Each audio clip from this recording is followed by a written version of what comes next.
సేవ్యమాన పావనాగ్ని పంకజం రాజయజ్ఞ సూత్రమిన్.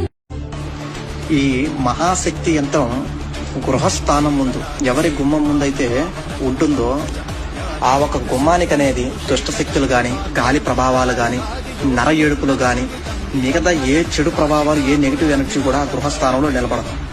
ఈ ఒక్క మహాశక్తి యంత్రాలను కూడా తయారు చేసేది ఎప్పుడు పడితే అప్పుడు తయారు చేసే మహాశక్తి యంత్రాలు కాబట్టి ఇవి కేవలం కూడా అమావాస్య రోజు నాడే ఆ కాలభైరేశ్వరుడికి ప్రత్యేకమైన పూజలు నిర్వహించి తయారు చేయడం జరుగుతుంది. ఒక్కొక్క యంత్రాన్ని తయారు చేయడానికి మాకు 3 గంటల సమయం పడుతుంది.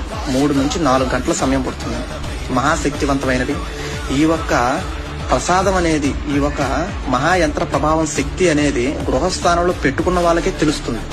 అంతటి శక్తి అనేది ఈ ఒక్క శక్తి ప్రభావంలో ఉంటుంది. ఇది తెచ్చిన తర్వాత కూడా గృహస్థానంలో నిలబెట్టుకున్న తర్వాత కూడా ఎన్నో నియమాలు ఉంటాయి. ఆ నియమాలన్నీ పాటించుకుంటేనే ఆ కుటుంబానికి ఐశ్వర్యం కలిసి వస్తుంది.